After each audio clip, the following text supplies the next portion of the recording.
Hello, hello, hello, and welcome to another edition of The Sit Down on the College Football Mafia Network. I'm your host, Nathan Bomber Brown, and I am here for about 25 minutes. Jeff Fuller is going to join me at the bottom of the hour, and we're going to talk about all those things that I advertised. We're going to talk recruiting rankings.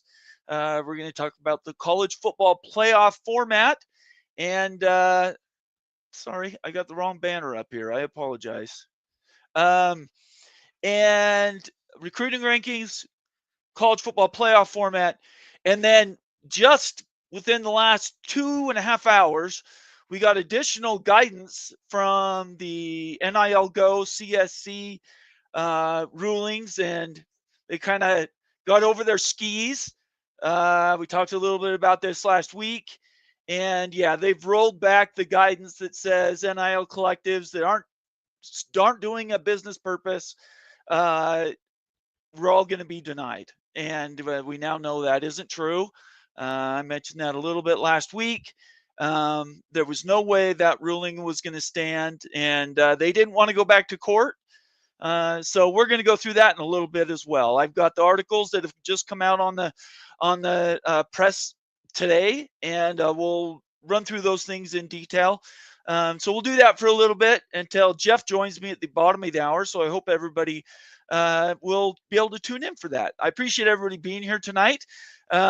This is the sit down where I try to do genuine news and information interviews with people that are much smarter than I am. Tonight it is Jeff Fuller. Jeff Fuller is, on top of other things and being a doctor, he is also renowned statisticians, and he also knows a lot about information data that goes into things like recruiting rankings and the college football playoff format. He and I disagree on the format, so that should be a lot of fun. If you guys like to have a little bit of conflict, you want a little bit of spiciness in the meal that you're eating, Jeff and I'm pretty sure we'll be able to provide that for you. I hope everybody has time to enjoy the show, sit back. It's Tuesday night, low stress. Let's just have a lot of fun and go through it as we do tonight. Make sure you follow me on Twitter, subscribe on YouTube, turn on your notifications on YouTube and on Twitter, and then give us a thumbs up. Let us know how we're doing. Give us a review of the show, as it were. Let us know how the show went and how our other shows are going. We pay attention to those comments. We do try to engage with them as much as possible. Get involved. That's what I ask people who are watching the show. If you already know what I'm talking about, you've been around here a little bit, I appreciate you. And try to help those people that come in with questions in the comment section.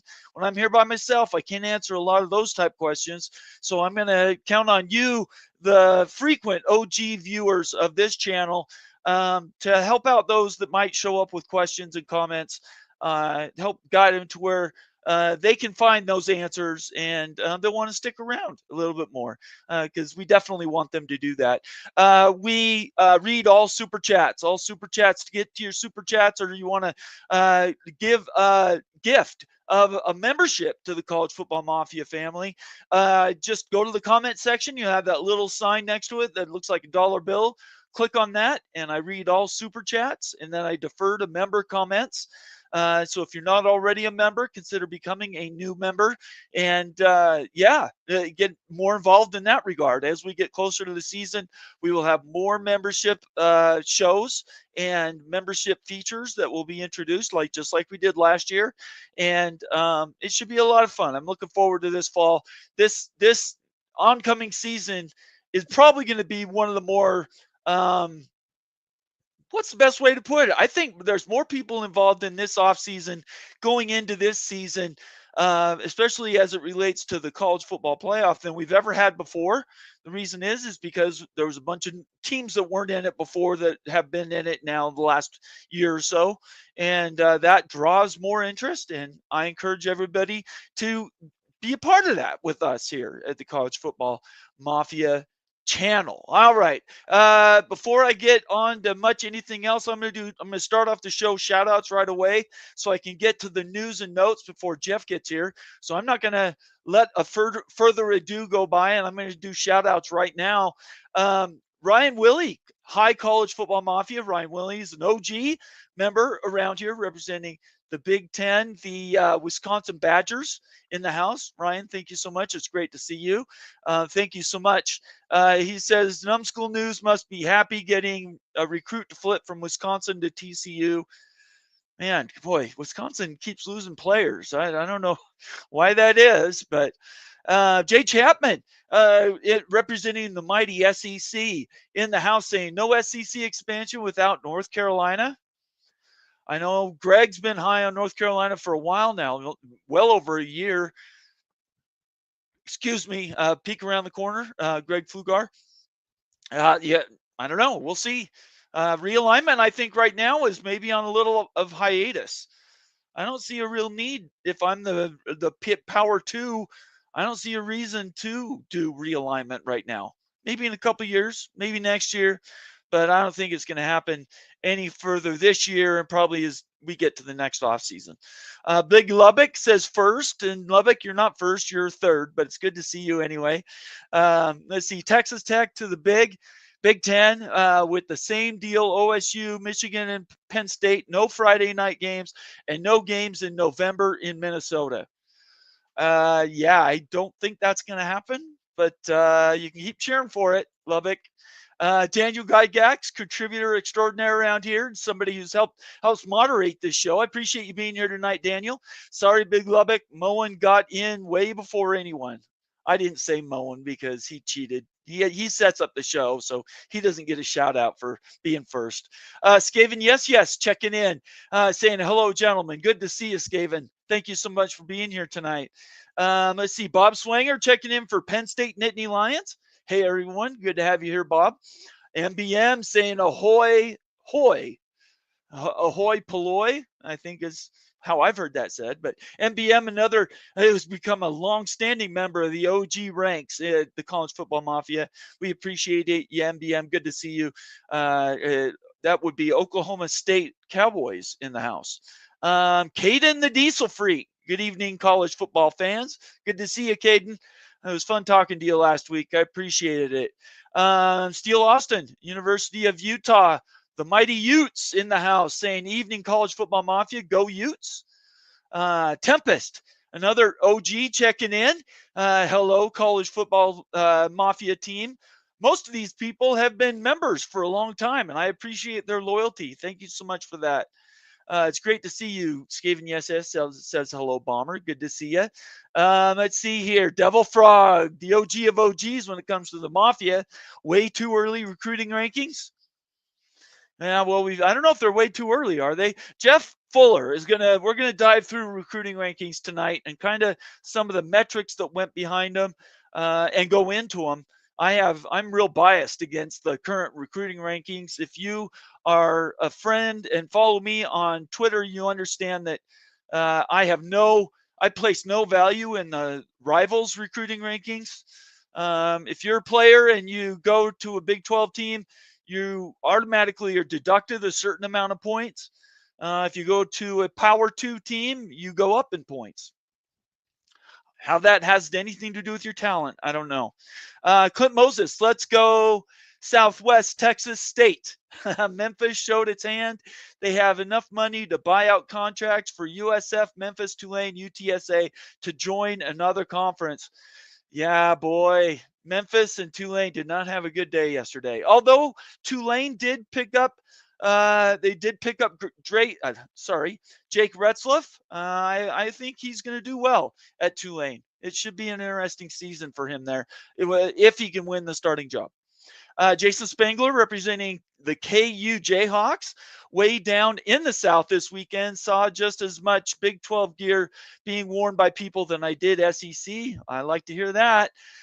Sergeant Pickles, also another contributor and valuable member of the College Football Mafia family, saying, afternoon all, the next time I want to move houses, please talk me out of it. Yeah, but you got into a house big enough for your family.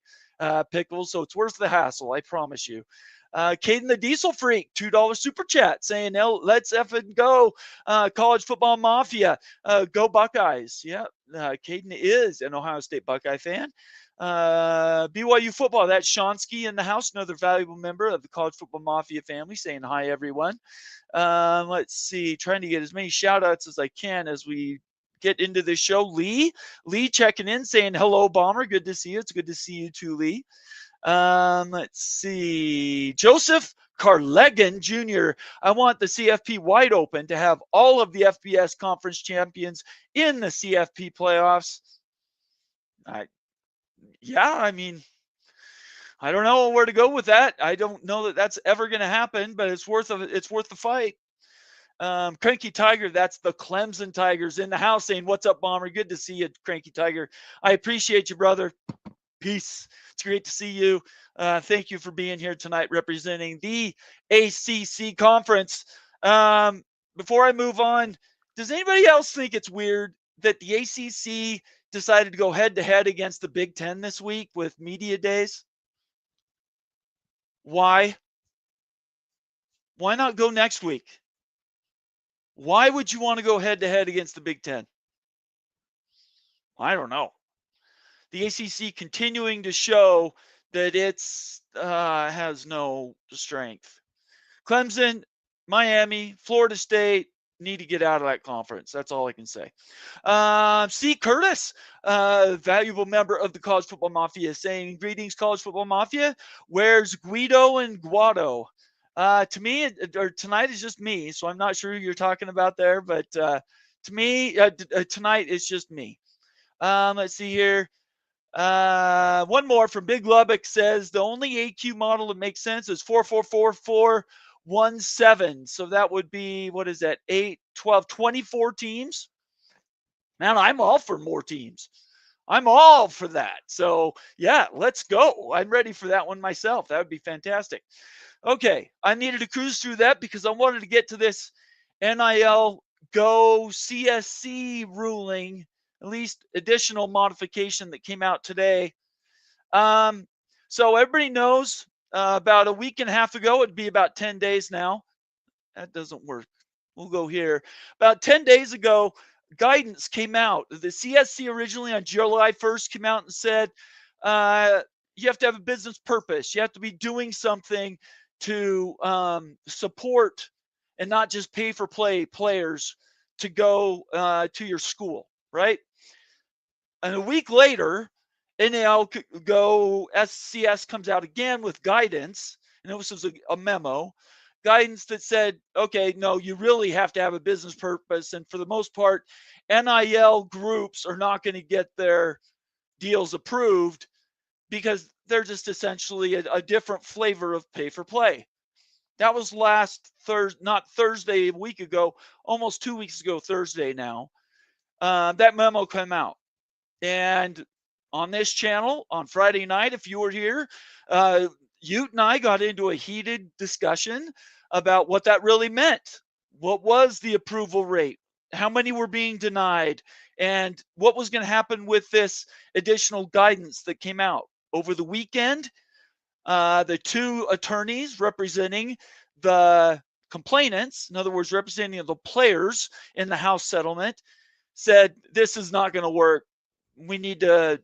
This needs to change. We need to do something to change it. We weren't sure what that was going to look like just today, this afternoon, and this is the article. Let me see if I can get the link to the article. The article came out today. Right here. This is what I want. Come on. Sorry. This article came out today on Yahoo Sports. There were several, obviously. It wasn't just one. There were many, many mentions on different articles. Nope, that won't work. So I'm going to have to find, let me see, copy link. Let's try that and see if I can get it. I don't know why it won't. Okay, hopefully that link works. We always give credit where credit is due around here. The article, before I get to my summary, the article came out and it said essentially, attorneys have resolved a dispute over how the College Sports Commission handles NIL collectives. And there were two notes that I added to that. The first one is, as should be the case. Oh, wait. My first note was, for those keeping score, the CSC NIL Go system, more than 100 deals were denied. Another 100 deals were sent back for further review and edit and review. They could be resubmitted. And more than 1,500 deals have been approved. So what that means is way over the 90% I estimated on Friday night have been approved of these deals. And the ones that were sent back are now being re-reviewed to follow up with this new guidance. And the new guidance in the article, and I don't know why that won't let it. Here, I'm going to post a link to this, I guess. I was trying to give the link to the actual article. It won't let me do that for some reason. There's the link to the my tweet that has the article in it.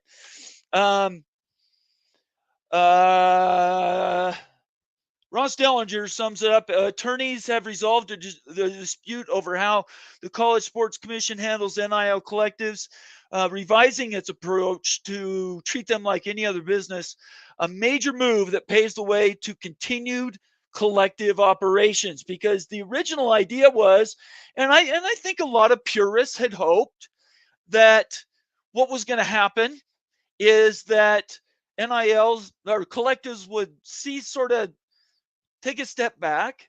I know you was hoping for this. NILs would take, collectives would take a step back and would lose some of their pull, would lose some of their influence, would lose about the money that was going to players to recruit to go to schools. A lot of people had that sort of idyllic promise out there that that was going to be the case. That's not the case at all. The guidance has been completely retracted.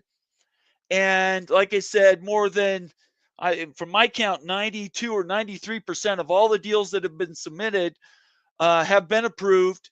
And there's probably a pretty good chance that the other 100 or 200 will be resubmitted and will probably be approved at some point. So last week, if we remember, and we all can think back about last week and what we talked about throughout the week, Greg Sankey came out and said, I think we're going to end up with closer to something like a soft cap. So a soft NIL collective cap to contribute for recruiting. Well, fair or unfair, I am on record. I knew we were going to end up here. There's no way money was going to be kept out of the system from getting to these players. It was never going to happen. The idea that it was going to all shrink down and disappear based on the NIL Go and the CSC compliance and rule requirements, I never saw that. I never saw how that would work. The ketchup's out of the bottle. And at this point now, the only way that anything more concrete changes is if the House settlement gets codified, or at least a large majority of the House settlements gets codified by Congress. And in that codification process, it says that the college football gets their antitrust exemption back. That is the only situation where that will happen at this point now, going off of these reports today. I hope everybody understands why too, because the without the antitrust exemption, there's no way to rein in money going to athletes directly. And I will flip it around and say, if they get the antitrust exemption, and you're a fan of paying players anything more than just essentially a living wage to do what they're doing, outside of the $20.5 million they're getting revenue share, that money will never make it to the players unless it's brown bags. And we're back to guys getting paid behind the Waffle House in a big brown bag of cash. And that's what will happen. It will happen if somehow, some way, Congress gives the NCAA and the A4 their NIL trust exemption. Does everybody, sorry, antitrust exemption. Does everybody understand that? Everybody get why that is? I hope so. If you've been around here enough, we've talked about it a ton. If you have questions about that, put them in the comment section. Get on Twitter. There's my Twitter addresses, and send us tweet questions, and I'll try to answer them for you. But it's pretty simple. And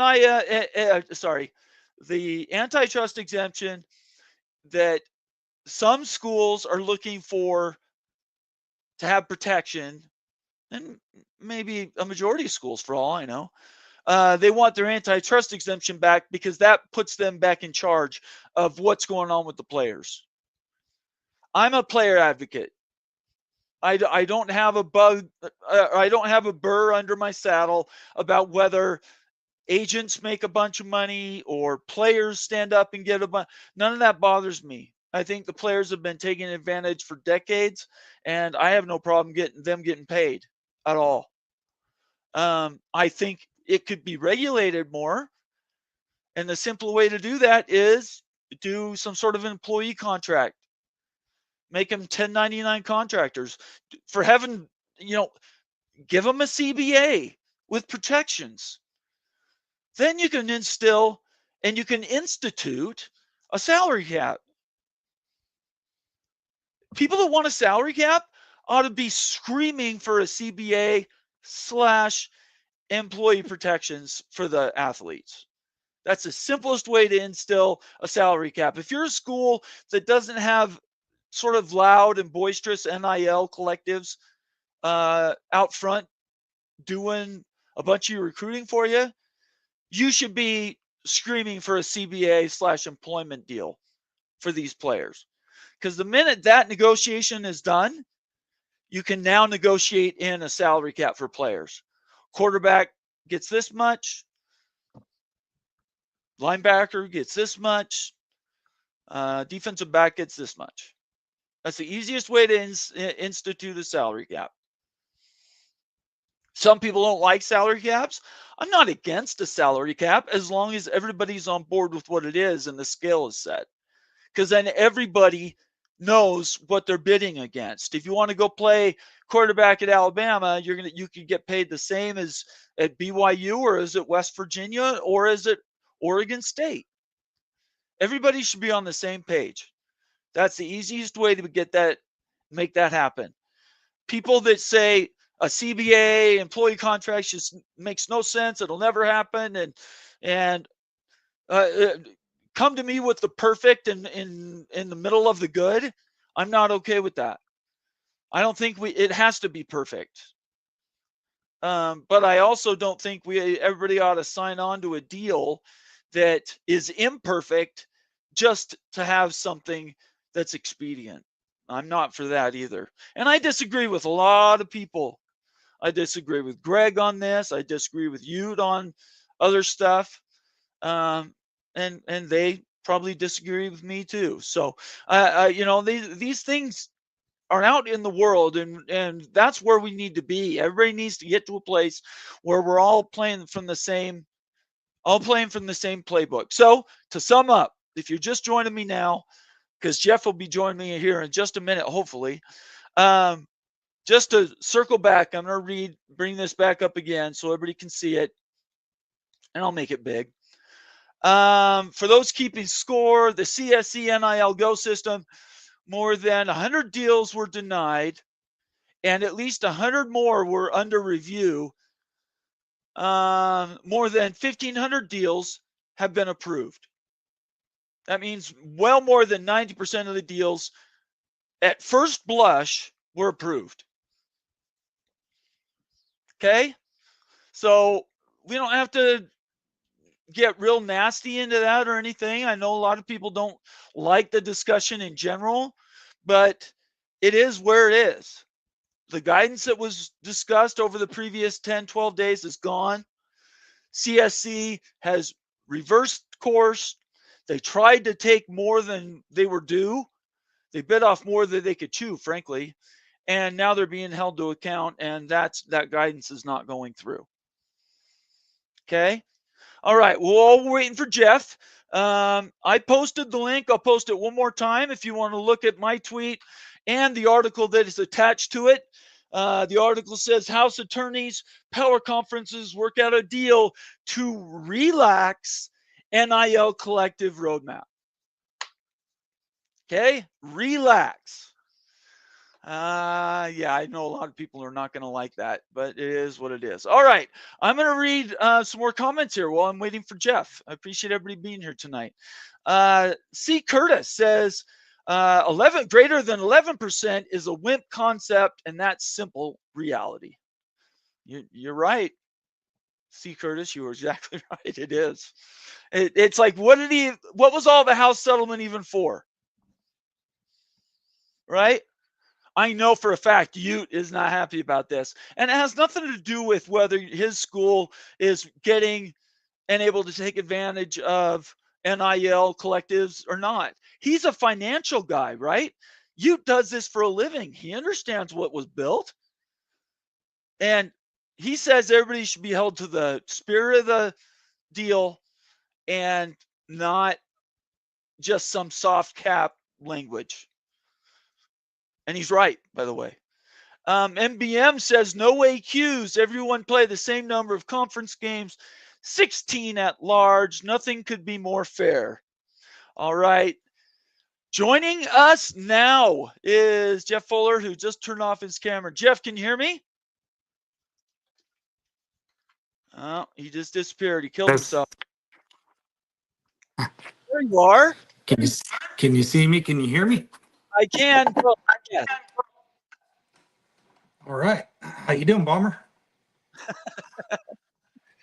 All right. So everybody knows Jeff Fuller is a numbers guy. He understands stats and figures. He knows financial documents.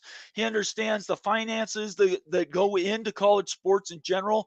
He is an expert. He is a consigliere in my consigliere group. And I really appreciate everything that he's done for me over the years. I also wanted to set the record straight on something. Over the past few months, I had talked about Jeff's data a couple different times. And frankly, I remembered it wrong. And so I want that. One of the reasons I wanted to have Jeff on was so that we could maybe set some of the records straight on some of that data that I know he cares about. And two, talk about the college football playoff organization and what that format needs to look like. So Jeff, first, let's start with the CFP. Why don't you kind of tell everybody who you are, what you do, and kind of what your opinion is on the CFP, and then you and I can go from there. Well, great. Appreciate the opportunity to join the show here, Bomber. I always love talking college football and love the sport, love college sports in general. And, I think that's why we're all here. I'm not officially an expert. I have no professionalism in this. I don't work in this field. I'm a hardcore hobbyist, I guess you could say. I do have a lot of background in research and data analysis and basic statistics. So I feel I've got a good platform, a good substructure to build on when analyzing a lot of this stuff. But at the end of the day, we all have our opinions, we all have our biases, we all love the sport, we all love our teams or conferences, maybe a little bit more than other teams and conferences, and so cutting through some of those biases is something that's sometimes hard to do, but it's something I think we all need to try to do. All right, very good. So you and I disagree about the CFP. I'm a 4-4. Actually, I prefer 2-2-2-2 version. Everybody, all the A4s get 2 teams in. But kind of what is you're a 5'11" guy now, right? Yeah, I mean, just in general, just here's just some baseline principles, and I have a couple of points I want to hit on. But sports in general are about competition. A lot of people are drawn in America in general. It's a true meritocracy. You earn it on the field. And yeah, there are teams who, in all, professional and college, that have more resources, that have better coaches, that pay to get better players. And we know that, that the scales are tilted in favor of certain teams, brands, media darlings, etc. But at the end of the day, players are playing on the field. You settle it on the field, and not always is it the team that has the most resources that wins. Usually it is in college football, as the blue chip ratio is sort of proven over the last decade plus. Blue chip ratio being pretty much only teams that have 50% of their rosters being 4 or 5 stars, 50% or higher, are really the only ones who have won college football playoffs and been the national champions. So, recruiting is definitely important there. But point number one, principle number one, sports are about competition and earning it on the field. And I think that's why all the Big 12 coaches and ADs and Brett Yormark and pretty much everyone is saying, let's earn it on the field. It's not just the Big 12 conference, right? It's the ACC. It's all the there's really only one conference that wants right now the multiple AQs, multiple AQs, the 4-4-2-2-1-3. And it's the brainchild of the Big Ten. And apparently they had worked behind the scenes with the SEC to get at least Sankey and a lot of their ADs and maybe some of their bigger brands on board with it. But when Sankey had to face the music and face the media at their media days, and when the coaches sort of realized, some of the drawbacks of it, and just the public pushback to something that really just tilts the scales in a sport that's already sort of know slanted towards the biggest conferences, the biggest brands, it stacks the deck even further towards those conferences. And so, that's sort of the key, one of the key points. The second, all other NCAA championships, nobody, no sport, it doesn't matter. The Big 12 and the SEC have, the strongest basketball conferences. For the last few years, those have been the top conferences. Big East, ACC, they produce great teams in basketball as well, but nobody gets more than one team in those sports, even though there's 64 teams or 68 teams that get in that field. Nobody gets multiple automatic qualifiers in that sport, nor in any other NCAA sport that I'm aware of. Maybe there's a isolated one that I'm just not, but no revenue sport, no sport of huge importance that I'm aware of has that. Nor in professional sports in the U.S. does the NFC West get automatically more teams because they've been better the last decade or whatever. It's just not. It's just anti-competitive, and it's elitist to say that some conferences should get more. That's just sort of the background there. There is only one conference that supports this. All the other ones don't. And, I see a lot, you and a lot of other Big 12 people saying, oh, wow, they're offering 2 spots. We just got to grab it. Again, they're making us complicit in this sort of elitist system. And not only that, I'm not as big on the idea that you just can't sign on the dotted line on something that makes you half of the SEC, half of the Big Ten. I realize that's a key sticking point for maybe a lot of coaches, ADs, maybe Commissioner Yormark, but that is an issue, obviously. But it's to me, that's not the only reason that you do this. I think it's okay to swallow your pride and do something that's in your best interest, but I do not think this is in the Big 12's best interest or college football in general. And I see a lot of this, these ideas were just brought forth within the last 12 months. And what do we do as people and humans? We automatically run to recency bias. And I can't tell you how many people I've heard say, oh, if we had a 16-team tournament last year, the Big 12 would only got one team in. And all these other conferences, the ACC would have got 3 and the SEC would have got 6 and, 5 for the Big Ten and et cetera, et cetera. You don't know that. The committee was not ranking 16 teams and seeding 16 teams for a 16-team playoff. They really only cared about getting the first 12 right. The rest were sort of media fodder and an afterthought. And if you really come down to it, and the decision for the last, the rankings, BYU was 17th and uh, Iowa State was 18th. The rankings come down to it. And if the committee really does put the last 3 teams in as Alabama, South Carolina, and Ole Miss, 3 SEC teams, and the Or first 2 teams Miami. out. Miami, Yeah, well, I think Miami would have would have been in gotten there. in. Yeah, Miami would have Yeah. been in there as well.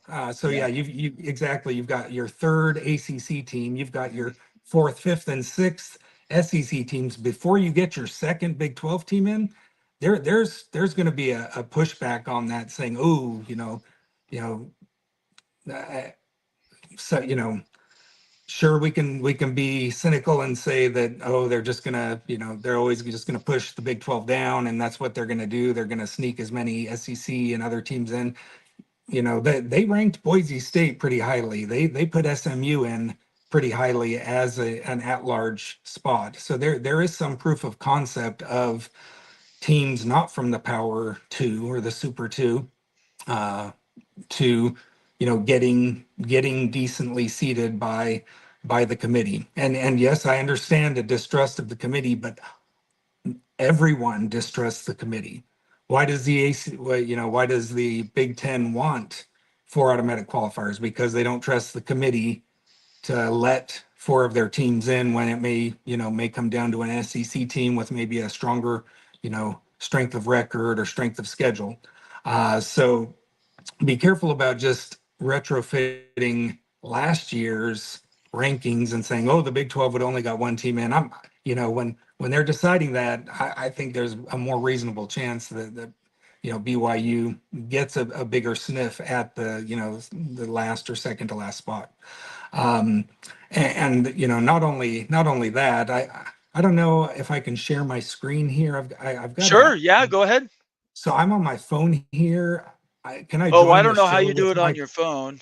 Well, what I would do is I join the show on my computer as well and just turn off the mics and the camera and Go see ahead. if I could just share screen there. Let me see if I Sure. can. Go ahead. You Let me bet. see if I can do this here. I think I got it set up. All right. Let's see. Okay, present, share screen. Um, let's see. Wonder if I can. Yeah. Go Working. ahead and share your screen. Add to stage. Okay. Did that. Let's see. No, it won't let me. I was trying to. Wait a second here. We're trying this. I've never done this before. Let's see. Add to stage. It won't add for some reason. Before presenting screen, remove other. Oh, I've got to disconnect my other one. Sorry.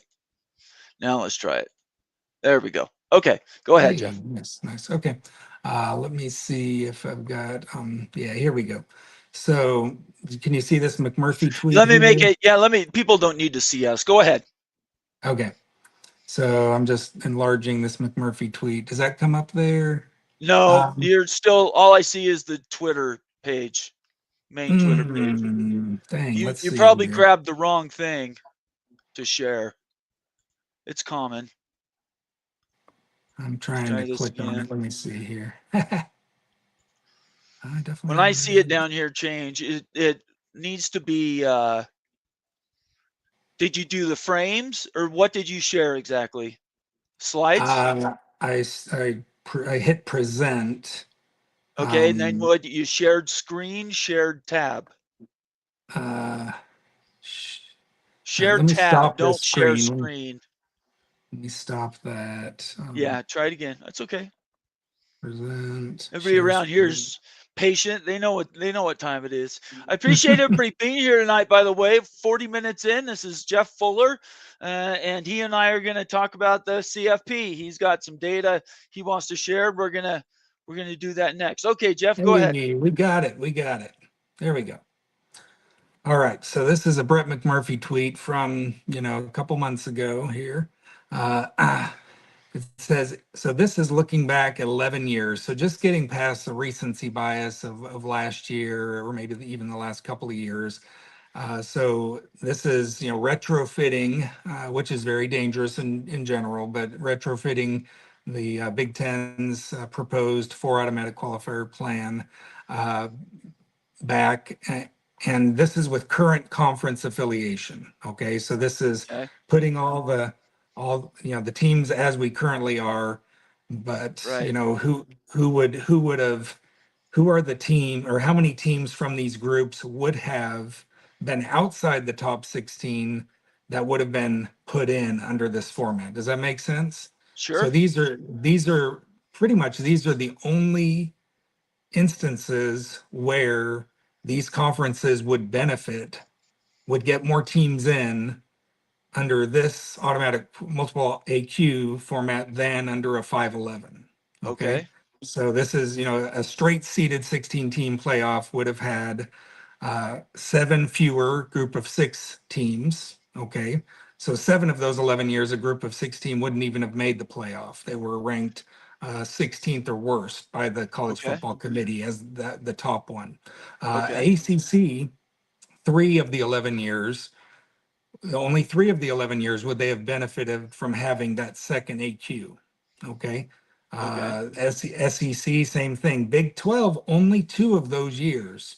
So if we're going to this format that's going to guarantee the Big 12 these spots, only 2 out of the last 11 years would that have actually applied, where that would have actually gotten the Big 12 a spot that they wouldn't have otherwise, earned by committee ranking, by earning it on the field, by the by what they achieved. Okay, the Big Okay. Ten was zero. Okay, so that's sort of funny actually. The Big Ten's the one that's pushing this so hard. They wouldn't have gotten any extra teams in under this format, as opposed to just sticking with a 5+11. Okay, so and then sort of looking at this tweet from the same day.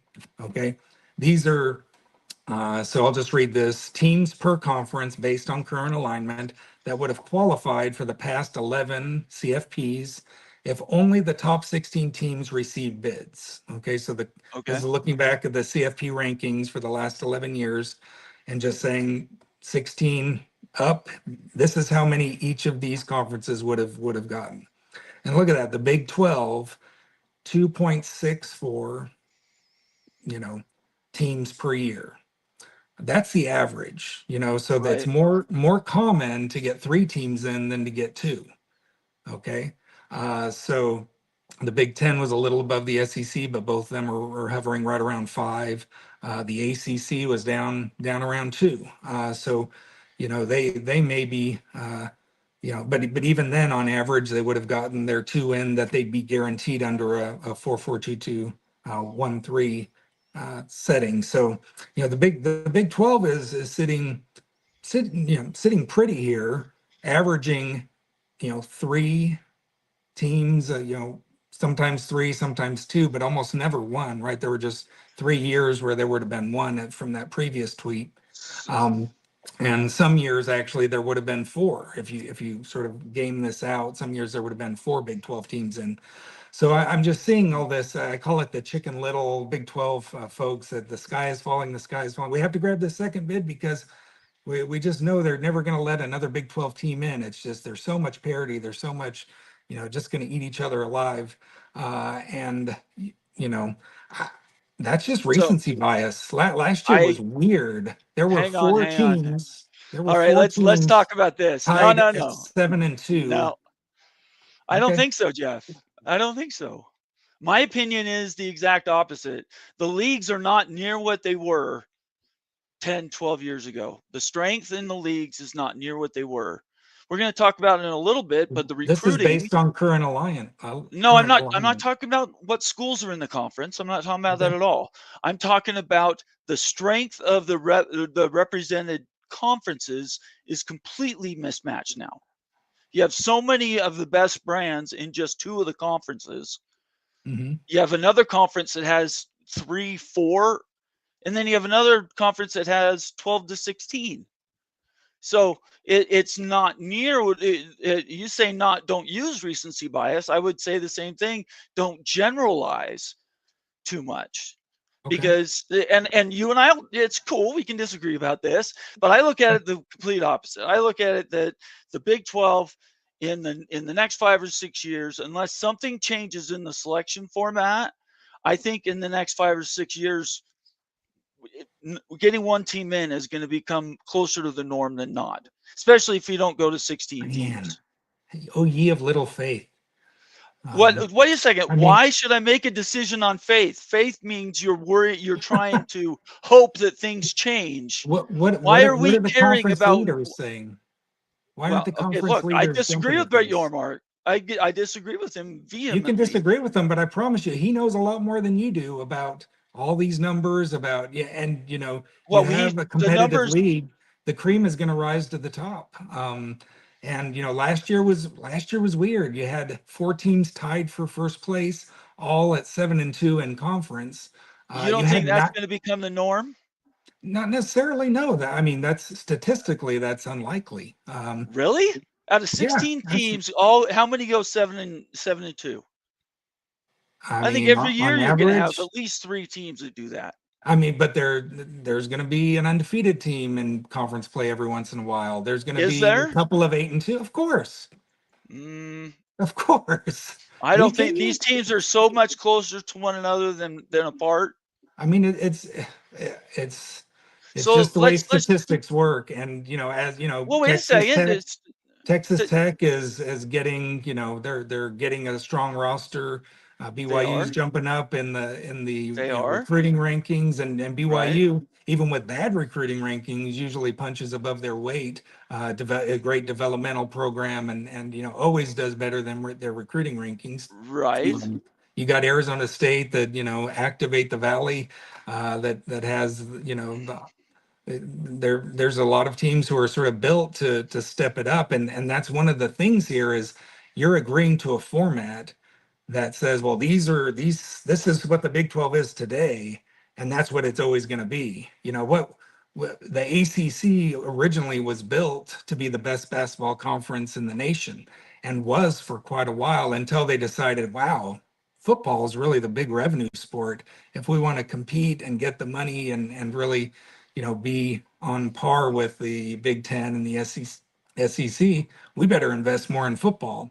And in doing that, they invested less in basketball, and they're not even the fourth, maybe the fifth best basketball conference now, when just 15 years ago they were bar none the best. Why Let me why sign on to something that says, well, we're so mid right now, and that's what we're always going to be? let, let me ask you a question. Let's project.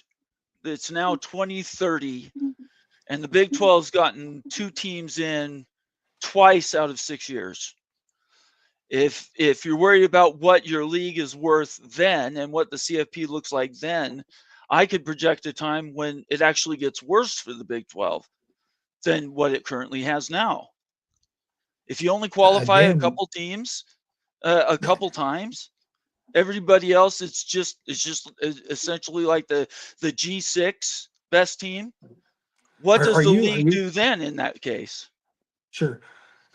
Sure. Again, worst case scenarios, that would be very unlikely that the Big 12 only gets 2 teams in twice out of the next 6 years. 6 years, Again, yeah. yeah, that I think that is by far a worst case scenario. And there's this principle in investing, and just it's human nature. It's loss aversion, risk aversion. Uh, People, and there's lots of studies on this. People who are guaranteed a certain amount, uh, if you if they have a risk of losing that, if they lose something, they feel worse about it than if they would get the Uh-oh. jump up and get more. So in investing, people really don't want to lose their principle. And I think that's part of what's going on in the emotions of a lot of Big 12 fans. It's like, oh wow, there's that 2 guarantee. I've got to jump at it. And that's like, that's like buying an annuity or a whole life insurance or putting it, just in bonds. Jeff, They, you're breaking up. I can't hear you. I don't know if it's like you started doing the Robotron there for a minute.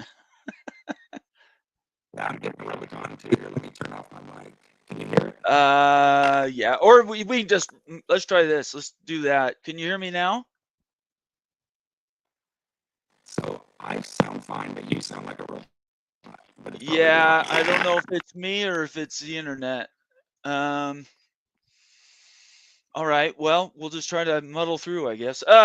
Okay. So at the end of the day, the Big 12 has put a stake in the ground, and they're saying X, Y, and Z. No matter what, this is the only thing we're married to. There's really no middle ground.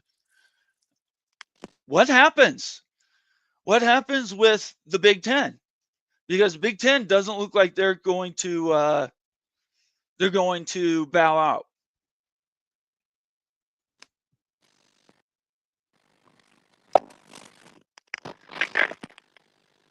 I cannot hear you at all. I'm going to leave. Yeah, I think it's probably your connection. That's okay. Yeah, just join back.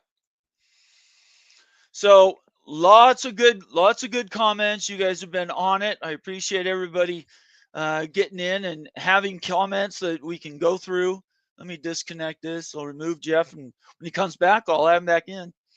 Let's see. Okay, there we go. Needs to do that. Okay, so I will get to your comments. I want Jeff to answer a few of these things. At the end of the day, we can't settle what the CFP format's going to be tonight. I know a lot of people disagree with me.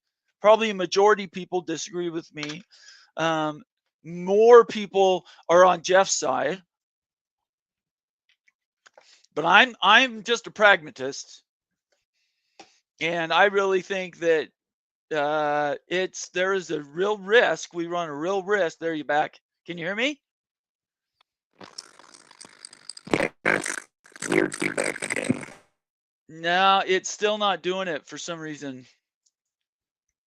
I'm not sure why. My internet looks like it's doing okay. Yeah, it might be. Yeah, it might be. It might be StreamYard, I guess. Can you guys hear me? I'm gonna put my hand up. Who can hear me? Okay. Let me know if Bomber sounds okay. Let's try to root cause analysis this thing. If I sound okay, please let me know. Okay, so they're saying, Jeff, you're the one that is struggling a little bit. Maybe what you do is let's turn off your video. Let's see. Let's turn off your video. When you rejoin, Jeff, just join with your audio. If we can do that. Okay, we'll hope he comes back. Hey Jeff, there you go. No video, right? I can't hear you. You're on mute right now.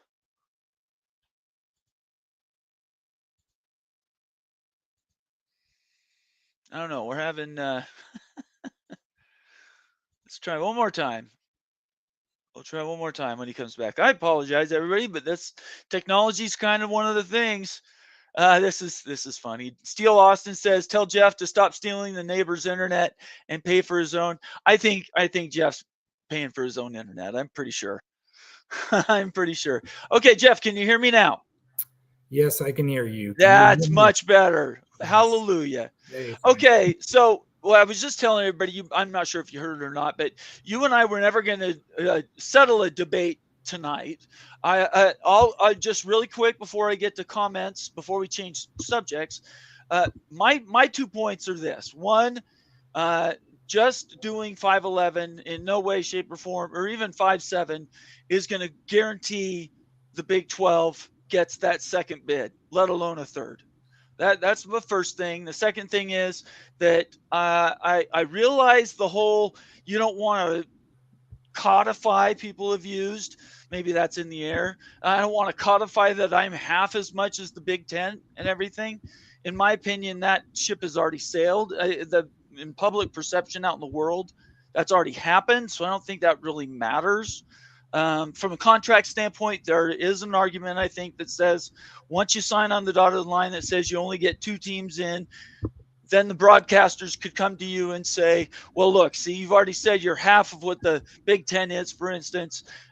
We're going to adjust your contract accordingly. That, I think, is an argument that could sway me.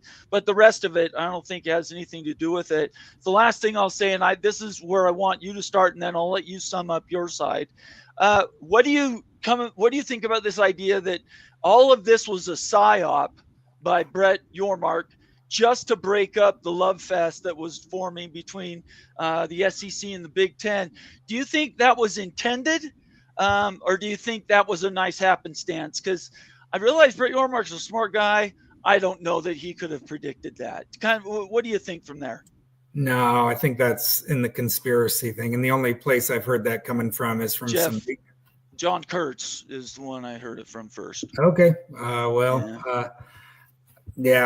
don't think, I think it's a fun idea. I think there's a lot of, I think there's a lot of Big 10 people or Big 12 people who side more with the Big 10 in general than the SEC.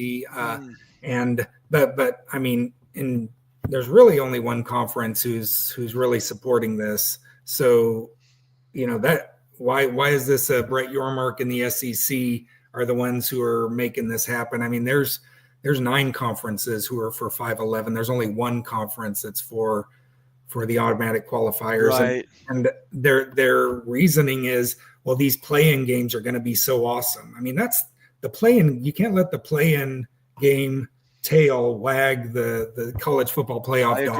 I agree. And so, some of the things that Petitti said today of just like, whoa, a 6-3 team in the Big Ten, they should have a chance to make the playoff, even if they stunk it up in their out of conference. Right. It's like, I tweeted, he said the quiet part out loud there. And I saw that. Yeah, that was a good one.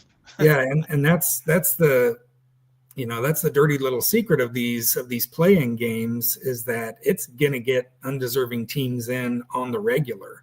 Yeah. And then, where are you then with, the committee's gonna rank these teams anyways. And instead of, 15, 16, 17 being the important rankings for the bubble, if we have 8-5 Illinois who won their play-in game somehow, and they, ace out a third Big 12 team or a third ACC team because, they're ranked 23rd but they get to get in because they won that game.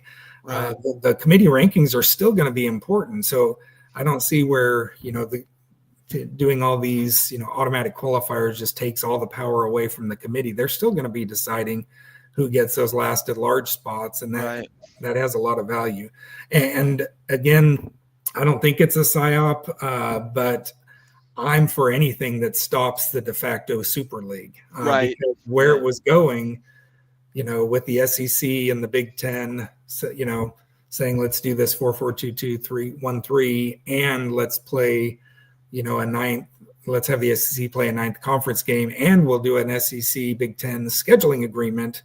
Well, there you have your Super League essentially. Yeah. They're 10 games, and all the other teams are going to want their body bag games, at least 1 or 2 of those to sort of stack the wins and to get the home crowds and sell the tickets. So, anything that slows that down, in my mind, is a benefit. But that's not my reason for supporting 5-11.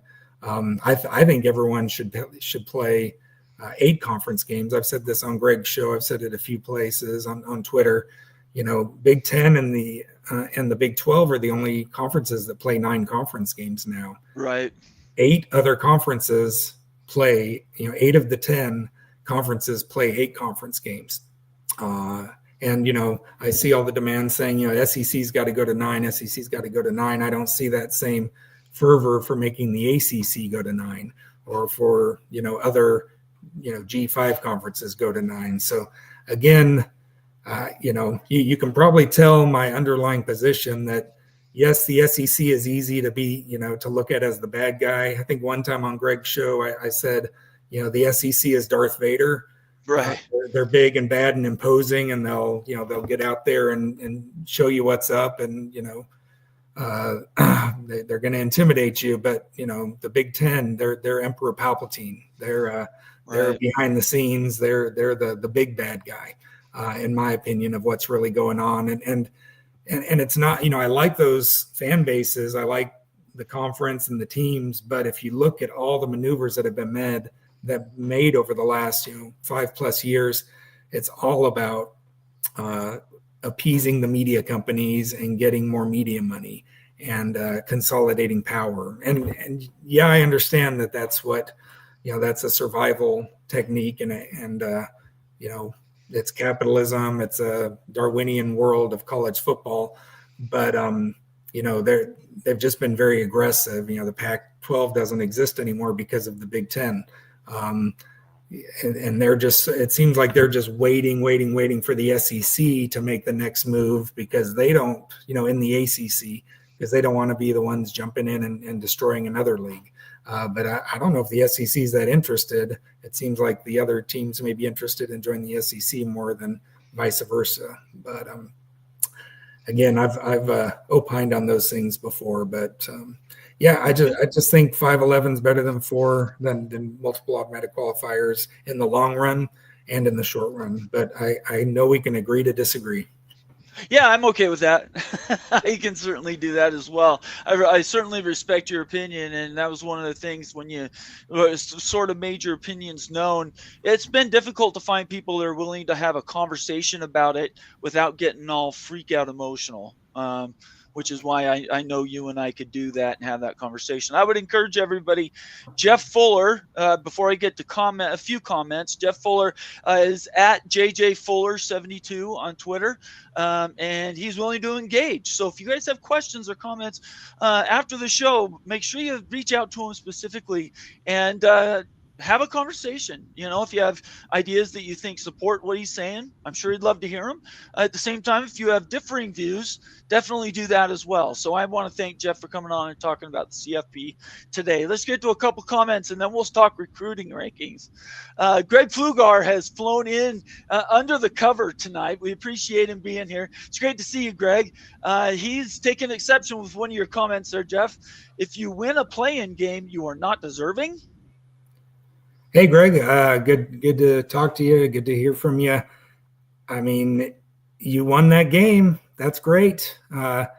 That's if you're the 6th or 7th place team, or I guess it'd be a 6th place team, and you get to, if you win the game, yeah, it's settling it on the field. But I take umbrage with that structure where the 6th ranked team in a conference has an automatic chance to get in the playoff. That just, they could be 5-7. They could be 6-6. They could, say they go 6-3 in conference, and they lose all their out of conference games. You're saying a 6-6 team deserves a chance to be in the playoff. I just don't see it. The structure is cruddy. All right, very good. I will be going over a few comments here. If you want your comment to be read guaranteed, make it a super chat. Other than that, I'm going to defer to members' comments. We're going to do this for about 7 minutes, and then we're going to get on to recruiting rankings. Steele Austin, resident Ute in the house, valuable member of the College Football Mafia family. Jeff says, not being able to admit the Big 12 is half the conference of the Big 10 SEC is simply foolish pride, because reality is the Big 12 is less than half those leagues today, as valued by media partners and talent. And I just want to be on the record, I could not disagree with Steele Austin anymore. I completely disregard this opinion. I do agree that I think the PR battle has already been fought and lost. What do you think? Yeah, I see this a lot, and I think one of your members, Wild Ute, he always says that the Big 12 is a third of the media value of the Big 10 and the SEC, and that's just, you look at the media contracts and the media payouts, and that's just not true. It's closer to half. It's not this less than half or a third that I've seen. I don't know why it's mainly Ute fans that want to be dismissive of the Big 12's value, but it is what it is. I think they just don't love the Big 12 and never will. Maybe if they're here long enough and they win it enough, they'll come to love it. But for some reason right now it's a strained relationship. Okay, very good. Thanks, Steele. Appreciate your comment. It's great to see you tonight. The Big Lubbock, obviously representing Texas Tech in the house. Every pond has big fish and small fish, and I'm sorry that TCU and Utah are small fish, and Texas Tech and BYU are the biggest fish in the Big 12 pond. You're biased, obviously. What do you think about that comment? Yeah, I mean, I'm not biased. What are you talking about? I am. I'm willing to admit I'm biased. Yeah, I mean, right now, Texas Tech and BYU, you're getting the headlines just with the NIL prowess and some of the recruiting that's going on. Those are the two teams that have, I think, the biggest and most passionate fan bases in the Big 12. And it's not by leaps and bounds, but I think BYU does have the biggest fan base. That doesn't mean it's the best football team or the best quote unquote brand, but you can argue it is, the most, the brand with the biggest upside in the Big 12 and the biggest fan base. So, but yeah, it doesn't matter how many fans you have, how many seats you sell in football and basketball, you got to prove it on the field. And those are four teams right there that are all out to prove it on the field this year. So. Very good. Appreciate it. Thanks, Lubbock. It's great to see you tonight. Devil Frog, he and I are the ones that came up with the Mafia name way back in the day, says, Jeff, Devil Frog is a TCU fan, by the way. Oh, yeah. Jeff, I've been saying the same thing to Nate for weeks. Good luck getting him to admit 4422 codifies second-class citizenry. I don't believe in the codification theory. What do you think about that? Yeah, again, I'm not. That's not a big point to me. I think it's anti-competitive to have multiple automatic qualifiers. It wouldn't matter if I was in the SEC. I'm a fan of Bama as well. For me, it wouldn't matter what conference I'm in. This has never been done in any college sports or any United States pro sports that I'm aware of. That is true. So I think maybe the Euro soccer leagues maybe do something like this, but not auto. You qualify for the Champions League, but that's all like a separate deal. So no, European football doesn't even do this. So again, you got to have a pretty darn good argument of putting something in place that's just anti-competitive in general. And to me, it's not about admitting second-class citizenry. Right. I don't like that idea, but I promise you that's not one of my main reasons. I just think the format is bad, and giving multiple automatic qualifiers just because of the letters next to your conference's name, it doesn't make sense to me. It's just a bad idea, and you have to have a really good reason to do it, and only one conference right now wants to do it. So I don't know why we're talking about it so much. Two more, and then we'll get on to recruiting rankings. The 511 doesn't promote competition. The 511 promotes the weakest schedules, which the SEC loves a weak schedule. I would say the Big Ten, there are 9. I think I have that number right. 9 Big Ten schools that don't play one power out of conference game this year. What are your thoughts on that? Yeah, I mean, this is the argument that goes about, people see the FCS team in November, before the rivalry week. Right, in November, SEC. Yeah. And, the SEC, they've always argued it's sort of load management. It's, we're trying to get our players healthy. Why doesn't the Big 12 do that? I've never understood Exactly. that. I mean, I think the SEC's sort of got it figured out, and if more teams would space their games out, Yes. there would be better games the first 3 weeks of the year.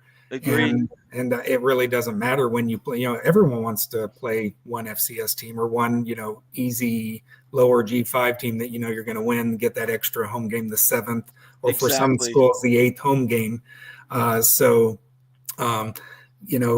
It's hard to say that the SEC has weak schedules. I know some of the things that have come out from SP Plus and FPI are just sort of ludicrous about predicting how hard the SEC schedules are going to be this year. I think those are over the top, but you can't make a good argument that any other conference on average plays harder schedules than the SEC teams do. Very good. I see a comment. I'm not even going to type the answer. Steel Austin says BYU fans always think they have the biggest fan base because all the members are LDS. All LDS members are BYU fans. Jeff and I both know that's not true. Oh no, Steel. there's plenty who hate BYU. Yeah, don't even. In fact, I would say it's closer to 50-50 more than anything. Yeah. All right, one more comment, and then we're going to move on to recruiting rankings. MBM, Oklahoma State in the house, another valuable member of the College Football Mafia family, saying no AQs. Everyone plays the same number of conference games. I would argue that could be 8. 16 at large, nothing could be more fair. It's not 16 at large though. We're still talking about protecting champions, right, Jeff? Yeah. So yeah, I think if you win your conference, you still deserve, and I think that's widespread throughout all of college sports. So yeah, if you win your conference, you deserve a spot in the playoff. With a limited playoff, I'm not against anything bigger than. I think 16 is the right number. Bigger than that gets difficult, but yeah, it becomes strained at that point. Very good. Okay, thanks everybody for your comments and questions. I appreciate it. Again, as we go through this next conversation, if you want your comment to be read, it will have to be a super chat. I'm flagging them as they come and they catch my interest, but to guarantee that, make it a super chat and I will read it. Okay, so Jeff, now I'm going to give you the time. I don't know if you can share your screen again with your recruiting ranking data. Yeah, if you want to do that. I just tried to. Did you? Hang on. Oh, I didn't bring it up. There we go. Sorry. Okay, go ahead. You have the floor. Yeah, so let me, is it scrolling right here? Yes, it is. Yep, I can see it. Okay. All right, so I had a lot of fun. I had about 100 hours to kill. No, not that much, but cumulatively, it's, it was probably a lot of hours to put this together. So I took, so let me go through my methods right here. So total team talent. Okay, so 24/7 does this team talent composite rank every year. They've done it from 2015 up until 2024.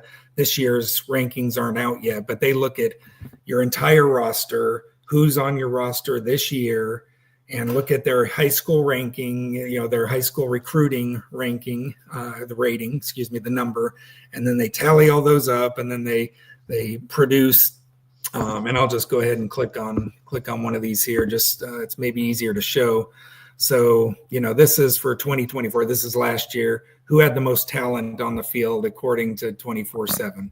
And they say Alabama, Georgia, Ohio State, the usual suspects, right? So you scroll down here. So this is your entire roster. You got Colorado and Utah and Arizona State and TCU, sort of the tops in the Big 12. UCF 33rd in the nation. Texas Tech 38th. You have to keep scrolling. You have to load more to get down to some of the other teams like Oklahoma State, West Virginia, Arizona, Cincinnati. We're still scrolling. Kansas State near the bottom of the Big 12. Your screen isn't scrolling, just so you know. Oh, it isn't? No, it says methods. Okay. Methods, it quit moving. Okay, sorry. That's okay. Yep, so I would have to, let me see. Let's see, share this tab instead. Does that work? I can see your recruiting rankings there. Okay, yeah. So Yep. this is 24/7. So why don't you reset that then, if you want to go to the top and. Yep. So you can see here. Okay, so this is just the 20. This is 2024. Alabama had the most talented roster. This is their 82 commits that were on their roster. Looking back at their high school rankings of every single one of them, and it gave a point score here for each team. Your average recruit ranking. The average Alabama roster player was a pretty high 4-star. Okay. Okay. And it'll say how many 5 stars you have, how many 4 stars, and how many 3 stars. And you just scroll down here, you see all these top brands, the top ones in the Big 12, since this is sort of a Big 12 focused show. TCU, Arizona State, Colorado, Utah, UCF, all in the top 33. Okay, from sort of 28 to 23, you've got 5 Big 12 teams. Scroll lower down here, and you get to some others. Baylor, Kansas is around 50th, Oklahoma State's 53rd, et cetera, Cincinnati. So we're getting down low here. Kansas State, who was one of the favorites going in last year and is another favorite going in this year. They don't get super high recruits. 0 5 stars, 8 4 stars, and 63 stars. Houston's after that, but guess who's last in the Big 12 in total team talent? Good old BYU last year. 2024. Yep. 2024. Yeah, this is last year. Of the 70 rostered players who had a high school ranking, there were 8 4 stars, 57 3 stars with an average rating of 84. Okay. And I believe that was last in the Big 12. But again, BYU ended with the second highest actual AP ranking of any team in the Big 12. So obviously punching above their weight, more of a developmental program, hasn't been always reliant on getting the high star recruits to end up with some good seasons. But that's sort of the background of what the 24/7 talent is. I looked at all of the last 10 years of that, added up all these rankings of where, let me go share this tab instead. Okay. Are we back on? Yeah, I see paragraphs. Methods? Okay. The methods, yep. So I looked at this for this time period here from 2015 to 2024. And I dropped the highest and lowest years on that because we had 10 years of data. There were some outliers that it's when you have that much data, it's sometimes a good idea to drop the highest and lower. And then I compared, the average recruiting ranking to your average final Massey composite ranking. And the Massey composite, looks at that's computers, the poll of polls of computer systems. So it takes about 70 different computer algorithms that rank college football teams, and it produces an average for all of them. Okay. And so I looked at that for all those years and then dropped the highest and lowest years. One of the reasons of dropping the highest and lowest year or number for both recruiting and for this Massey composite was because the COVID year was in there. And don't want to completely get rid of that year completely, because football was played, championships were won, trophies were given out, recruits were recruited. It was a year. But it was an outlier for some teams, and some people gripe about including it at all. So that was one reason to drop the highest and lowest numbers. And for some teams, that was the COVID year. So here is. Let me actually just go to the SEC here because I think it's more instructive. Can you see that pretty well? I can. Really quick, I should have done this. This is an article you wrote, right? Yeah, so part of this, I'm releasing it in series, and they were supposed to put it up on the ESPN The Fan website. I was just going to say, if you want to take the link, if you want to share it, you're welcome to. Yeah, they haven't sent me the link. Maybe they put it out in the last couple hours. No worries, that's fine. No worries. But this is looking, so I looked at 10-year data, and then I did 5-year data just for the most recent, and I did not drop the last 5 year any data from the last 5 years just because it was only 5 years. But in the 10-year data, dropped the highest and lowest. So of the 10 years, Vanderbilt had the worst recruiting classes in the SEC. These are all the SEC teams. At 51st was their average recruiting class, but their average final Massey rank over those 10 years was 85th. So they performed 34 spots worse than their talent may have suggested they should have. Okay, so that's sort of the argument here. This sort of column right here that I'm highlighting there with the talent rank versus Massey rank delta. That sort of, did you underperform or overperform or sort of match your expected results? Like Alabama, Alabama, scrolling all the way to the bottom here, is number one in the average team composite. They've been the best recruiting team, I think 8 or 9 of those last 10 years. They've been number one. Their average Massey rank final was third. They were first several of those years, but some years they finished third. A couple of years, I think last year they were 16th or something. So the 5-year data then is the most recent, and that's the NIL era, right? Yeah. So that's the most recent, the 5 years. But 10 years, I think, is a better data set in general, just to get a handle on teams in general. And then, looking at the last 5 years is an interesting other data point. And so what's interesting here is every single team in the SEC had a negative number. So they underperformed. Some people say I'm an SEC homer, a Bama fan. I do live here in Tuscaloosa, but to me it's painfully obvious that there's that yes, there's great recruiting here. There's great recruits, and Alabama did the best among the SEC, along with Oklahoma over that 10-year period. But what's interesting is every single SEC team had a negative number.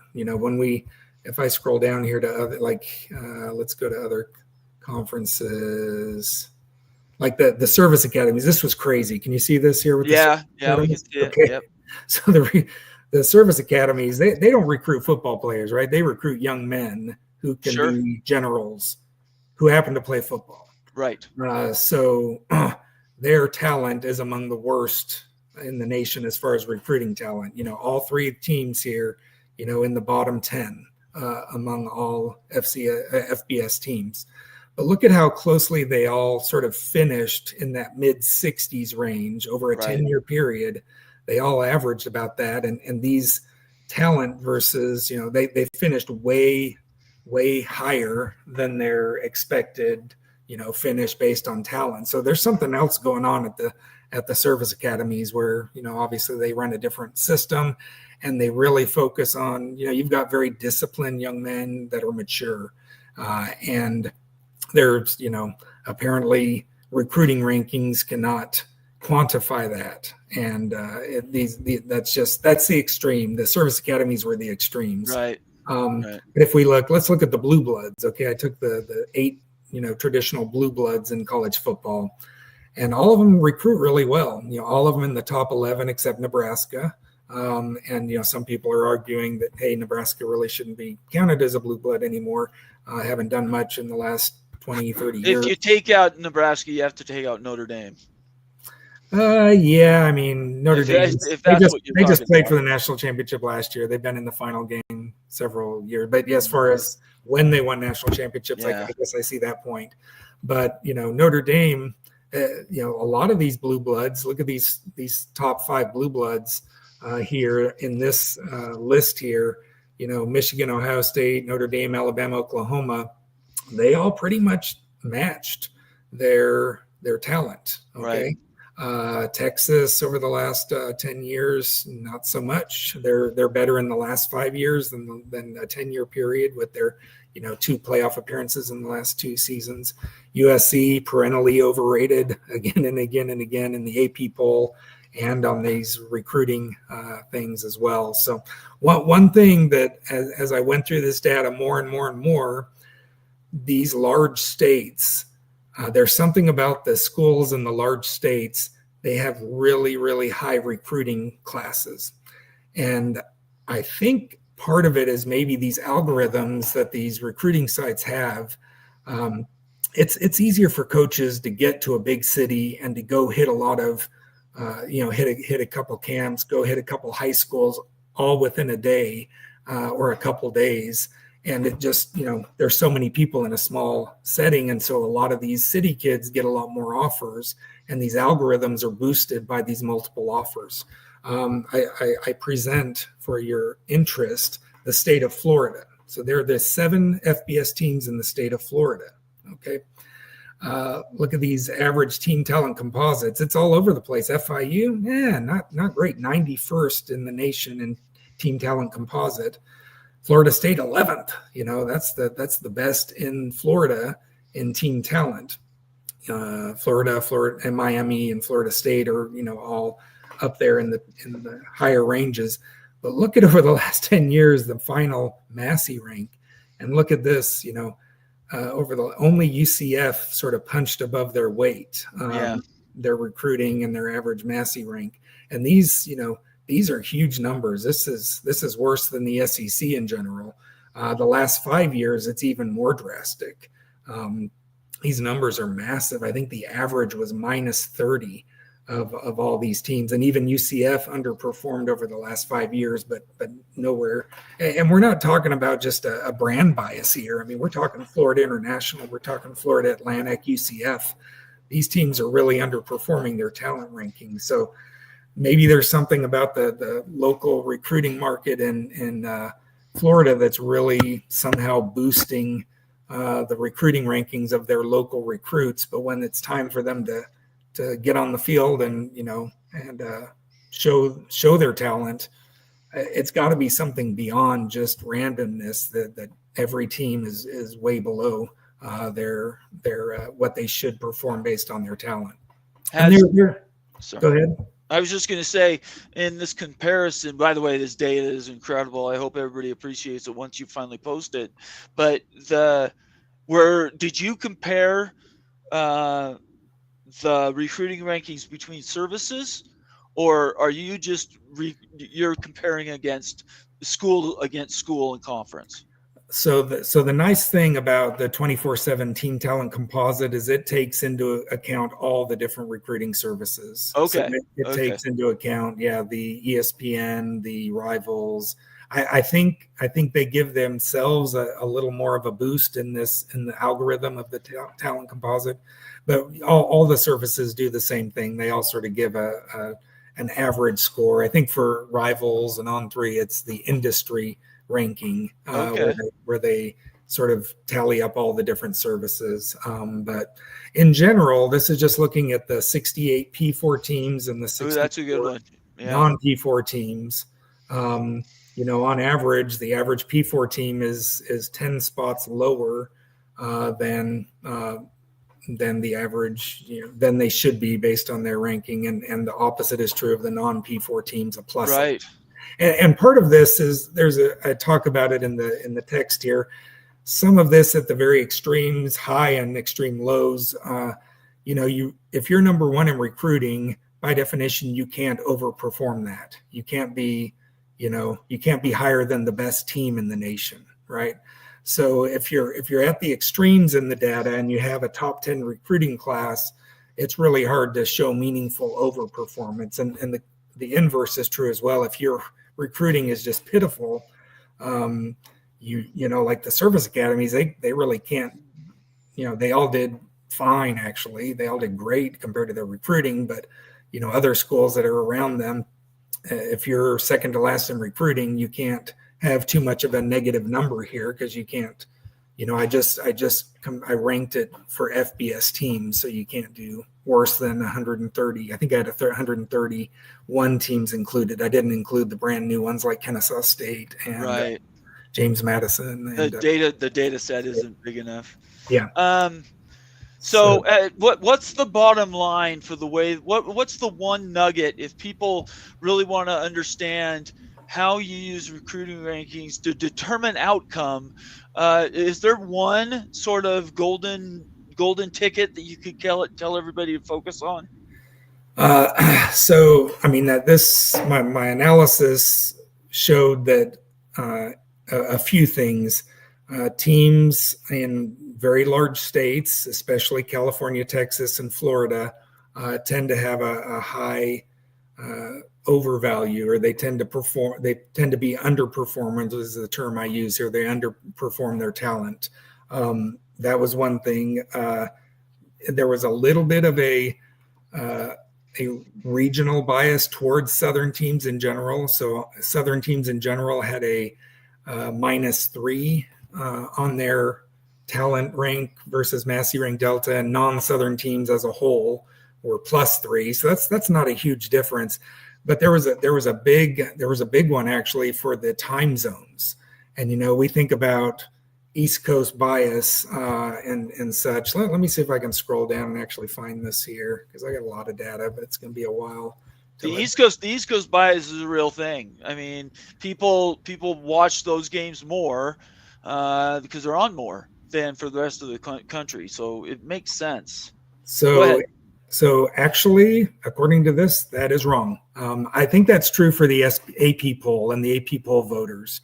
But the Massey ranks, these computer systems, they're not as, they don't stay up and watch the games. They have the data fed into them, and so they don't care where. But I do agree with you that there's an East Coast bias for AP voting, and that's pretty well established. But if you look at this, Eastern time zone schools, 59 of them, average team composite, talent composite 67, average Massey rank 67. So no change. They performed exactly.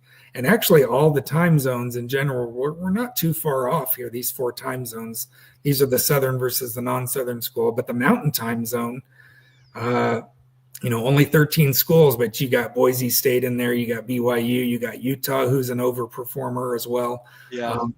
And actually the Pacific time zone was the worst of the time zones. So if anything, there's a West Coast bias and I think it's the California sort of effect in the recruiting rankings. I think a lot of California big city recruits have their recruiting rankings boosted, and they're the ones more likely to go to California schools in general. So I didn't mean recruiting. I was talking about who watches the games and the most engaged time zones.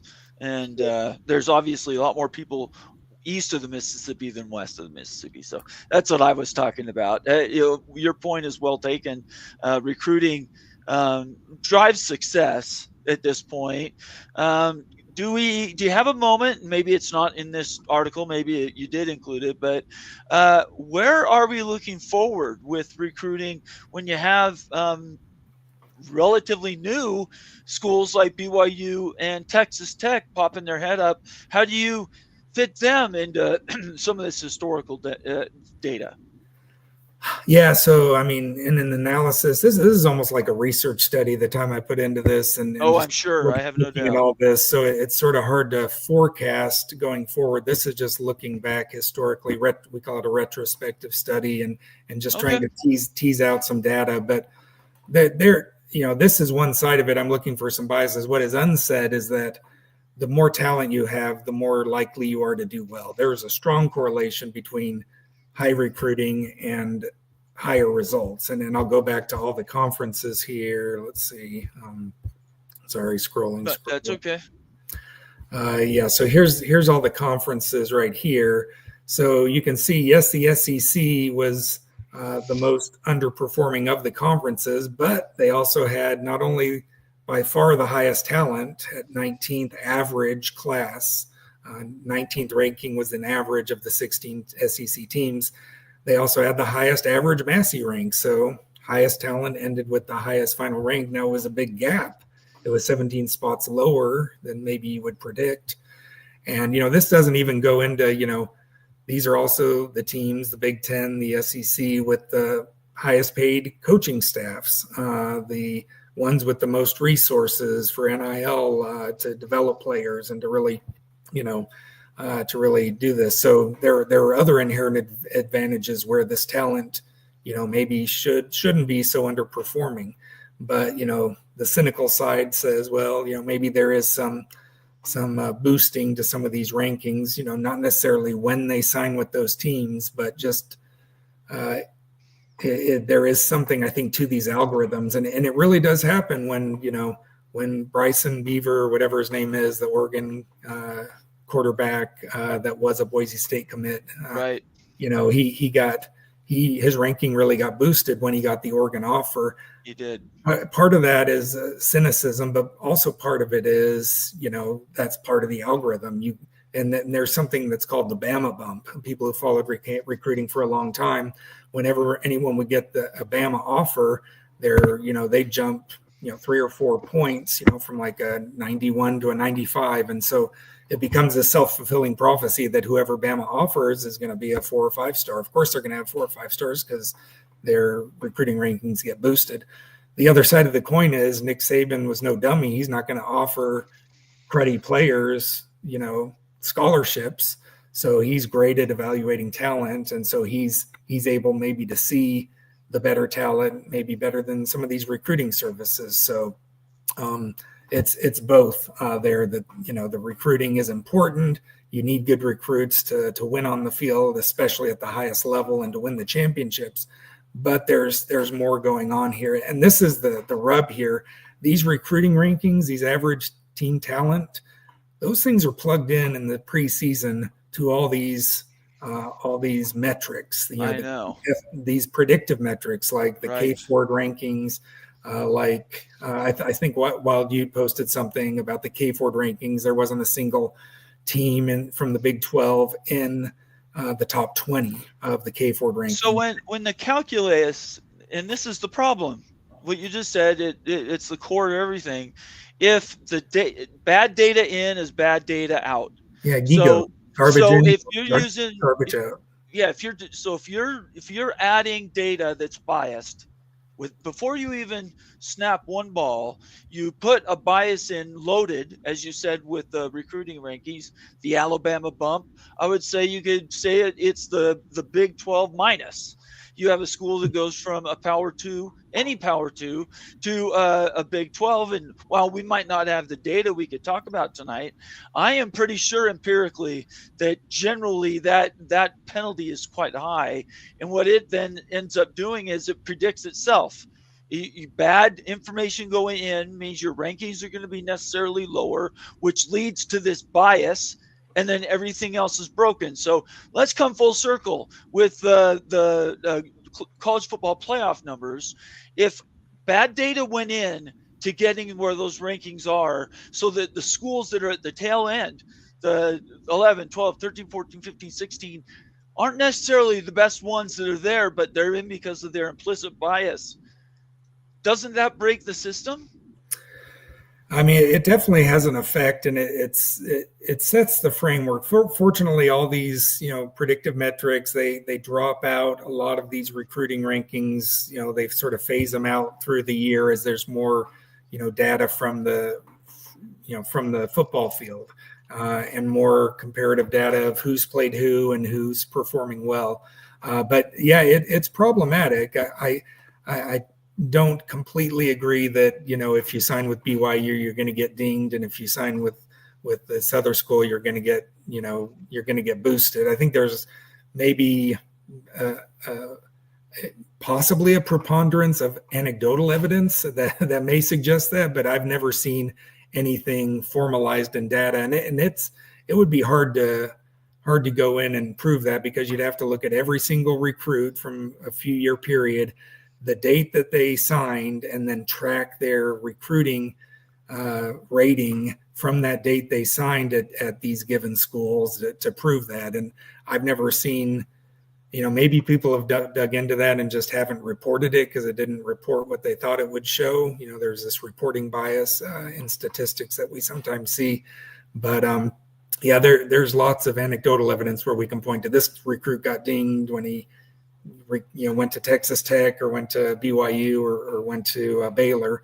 Well, and yeah, we see it, but we all, Legend Glasgow is a guy that BYU offered. He was a 3-star when BYU offered. When he committed, he was a 3-star. He just got boosted, I think, last week or week. Yeah, they've had two or three players. Yeah, Ty Gochi, I think is the other one, the tight end recruit. So it goes both ways on that. So and somebody needs to do that. Somebody needs to do that.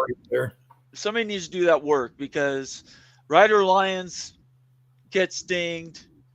The Texas Tech kid got dinged, and Yeah, yet like the kid that went to that was going to Boise State switched to Oregon. He went up, yeah, and Beaver. nothing has changed. Yeah, that was a little bit Nothing has changed. cynical. Yeah, that was a little bit cynical. There was something that changed. Well, I think those are all biases. You say it's cynical. I think that's the problem. Yeah, I mean, there's a little bit of nuance to that Beaver Lions situation. You know, Lions decided not to go to Elite 11. Apparently, he was invited, but I think he had nothing left to prove. He was already a top-rated quarterback. Bryson Beavers went to the Elite 11 finals and performed well there. So that even still, it's hard to justify that much of a jump for him. You know, Lions got dinged some, but not a lot, and it may have been just a relative ding. But it was sort of funny that it was, you know, Lions he was down to Oregon or BYU, chooses BYU, and then Rivals. It's only Rivals too. Yeah, and they put out their rankings of the quarterbacks, and all of a sudden, you know, Beavers the fourth best quarterback in the nation. Right. And Lions is dropped from a 5 to a 4-star, and number 5 right behind him. It's almost like we got the better guy. We showed you. It's like, nah, you wanted Lions. He's a composite 5 still though, right? Just it was Rivals that knocked him. Yeah. Rivals is definitely the outlier there, having them down that low. That's what I thought as well. Yeah. Do you have a few minutes to answer some questions? Sure. All right, excellent. So I'm going to open it up, everybody. I want to thank very much Jeff Fuller joining us tonight. You can't see him because we were having trouble with his bandwidth at his house. Jeff, you might try your camera again if you want to. But I'm going to open it up for questions. I have comments already marked. So if you don't want to worry about whether your question gets read, don't do anything different. Just keep leaving them. But at this point, it's going to be super chats if you want your question to be addressed. Other than that, I'm going to go with the ones that I've already flagged. Okay. All right. Now everybody's on notice. Let's see here. I already did that one. Let's go with, let's do this one right here. Mortho. MH Ortho 12. If the Big 12 was so great, Texas and OU and Nebraska wouldn't have left. You're just lucky the Pac-12 went first. It could have been easily the Big 12 to go. And I would just say this, since the Big 12's already gone through its real tumultuous time, the conference that hasn't is the ACC, and they're the ones that are in trouble. What's your answer to this comment here, Jeff? Yeah, I mean, the Big 12 is the you just can't kill it. I mean, the Pac-12 could have destroyed the Big 12 when, you know, Texas and Oklahoma were leaving. There was another time before that when Texas and Oklahoma flirted with the Pac-12 directly. That would have killed the Pac-12, the Big 12. Yep. Big 12, it's survivors. You know, Nebraska left because of Texas. Texas A&M left because of Texas. Missouri left because of Texas. These are teams that left the Big 12 to go elsewhere. Colorado left because of Texas. So Texas, they didn't make, it was something that maybe just didn't fit. They're such a big brand. They're, you know, such a big fan base. And there's a lot of, I guess among the Big 12, they were the only quote unquote wine and cheese type fan base that, you know, fits maybe in some of these blue blood, with some of the other blue blood programs. And, you know, Texas fans may take umbrage with the wine and cheese comment. There's, you know, it's definitely the more highfalutin Texans that are part of the in crowd of the Texas fan base and donors. So Texas is the, you know, I don't see where to blame the Big 12 in general. The Big 12 was Texas and sort of their fiefdom for a while, and it just didn't fit. And I think a lot of the remaining teams weren't too sad to see them go. Okay. Wow. I mean, hate to see that money go, but Yeah, it's all in flux. Lee, good to see you here, Lee. Lee was a recent member. He's had that lapse, but we appreciate him being here anyway. We should be talking about the blue chip ratio. No team over the last 20 years has won the national championship with less than a 54% blue chip ratio. I remember hearing this about Alabama's last victory and how they were loaded. What's to talk about? If we all take it for granted, blue chip ratio is how you win ball games. Is there anything else to add to that? Yeah, I mean, that's definitely a fact. The blue chip ratio means you have over 50% of your roster is 4 or 5 stars. It used to be, there's been some grade inflation over the last 10 years in high school rankings. It used to be, I think, only Alabama was above 69% on the blue chip percentage. And I think a couple of years after that, a couple other teams, I think they said there were 14 different teams last year that had that 69% or higher.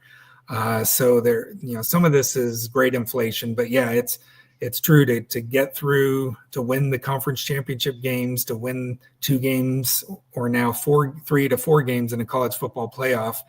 You need elite talent to sort of pull that off week after week. And so this is where, seeing teams like Texas Tech, get that, get those recruits in the transfer portal in this next recruiting class. They're nowhere near a 54% blue chip ratio, but that's you got to start somewhere. And same with BYU. We got more 4 or 5 stars this recruiting class than I think ever before. And yeah, I'm talking about like 4 or 5 year spans. Yeah, we wouldn't get this many total in a 5-year span as we have just in this one recruiting class. BYU needs to go out and win games. They're doing the work on the recruiting trail. They need to win some ball games. Mm-hmm. Jason Spangler, representing the Kansas Jayhawks in the house, valuable member of the College Football Mafia family, saying, it cracks me up when people say football is all that matters when you just need to look at 3 years ago and see the basketball championship game got higher ratings than the football championship game. Jason, I would just say Ute has done the math, and it's worth a quarter. Basketball is worth a quarter of what football is worth in general, not just talking about the championship games. Do you want to add anything to that? Yeah, and that's played out in all these media contracts. On average, you have basketball is about 20 to 25% of the value of the media contracts. Football is 70 to 75%, and all the other sports combined are maybe 5 to 10%. And that's going to be different. I see his KU symbol there. Kansas basketball is probably worth more media-wise than Kansas football is because they're Kansas. They're a blue blood. They win championships. They have elite recruiting and coaching and elite fan base. So, yeah, your North Carolinas, your Dukes, your Louisville fan bases, they're going to be checking out Kansas all through the year, and Kansas basketball might get better ratings than Kansas football does just because they run in those circles in the basketball world. All right, very good. We'll get a couple more here, and then we're going to get out. Let's see. Sergeant Pickles. Sergeant Pickles well. Another data statistics guy, a contributor around here, and also a valuable member of the College Football Mafia family, saying, Jeff, I admire your idealism. I used to have it, and then my conference died. That would be the Pac-12. SECPN will protect their investment and put in teams over the Big 12 and the ACC. That's my opinion as well. Would you like to say anything back to Sergeant Pickles? I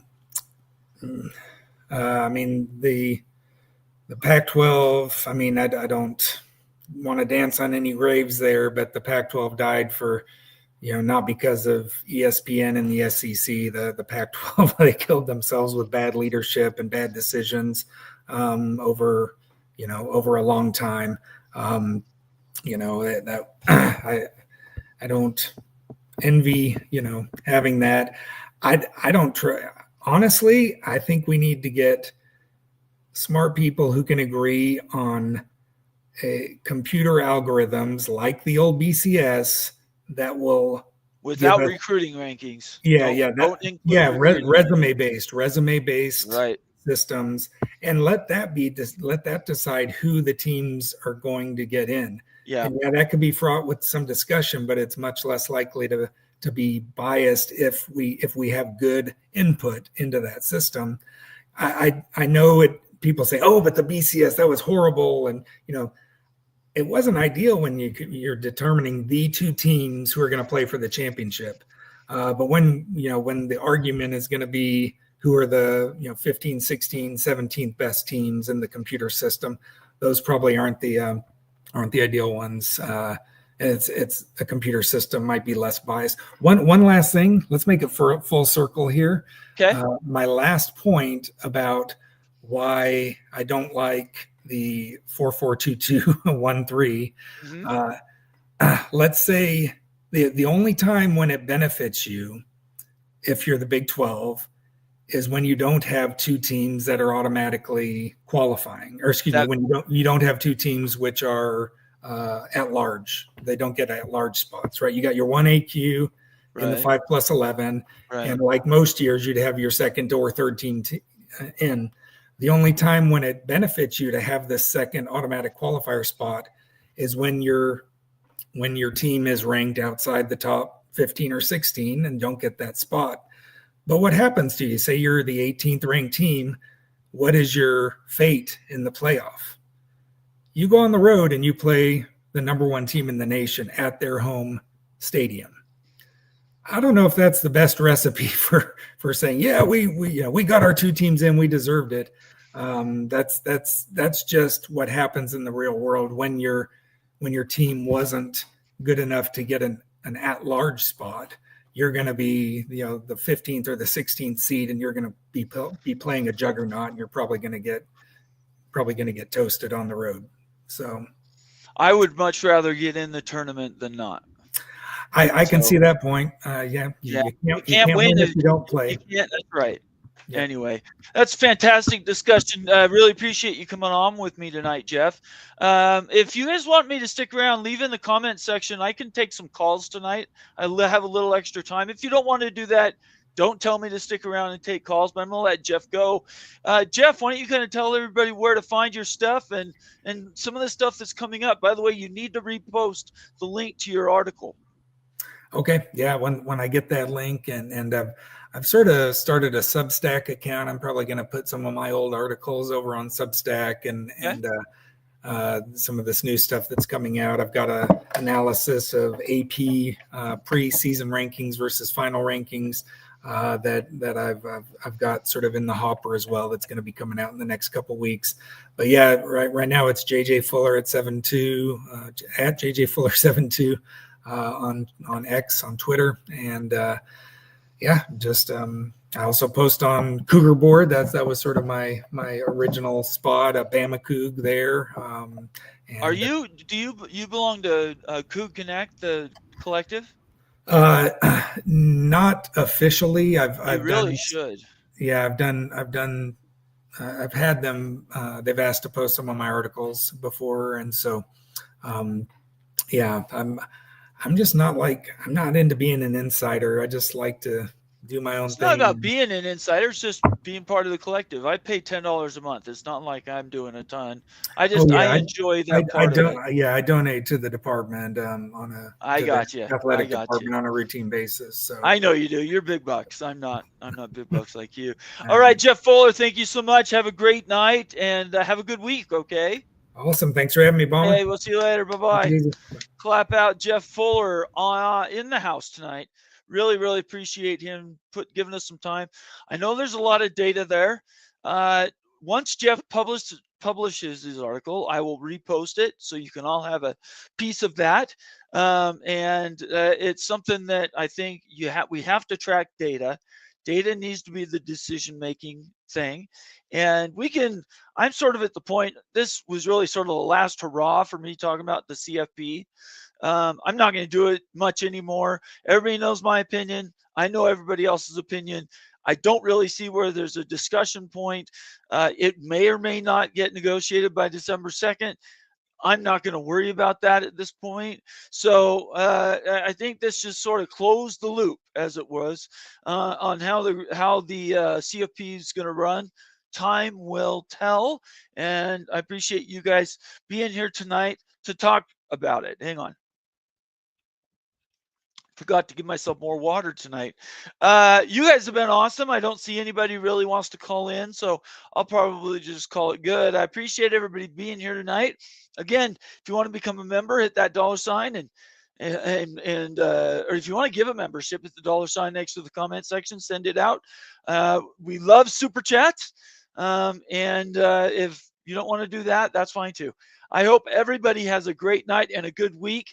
I don't know if I'm going to do a show tomorrow or Thursday. I have show ideas, but everybody's sort of taking a break. All my contacts, even the lawyers in my consigliere group, are sort of fading into the background, I think, for a little bit in preparatory to the season coming around. So I appreciate you guys. What are you saying? Steel Austin says, no, don't call it yet, just Bomber. What am I not calling it for? Why am I sticking around, Steel? I'm not sure what you want me to do. If nobody's going to call in, I'm not sure what the point is, to be honest. But I appreciate you asking me to stick around because I love you guys. I want everybody to have a great week. We will see you Friday night, probably at a special time. We want to work around the holiday that is coming up for a lot of people. You guys are awesome. I don't think if I had unique comments to read, I would do it. But most of this stuff is just conversations you guys have had with yourselves. Jean Dry says the ACC is dead. The P3 can separate after that.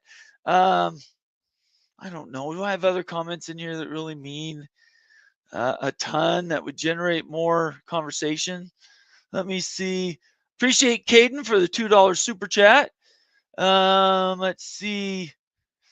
Yeah, I don't know.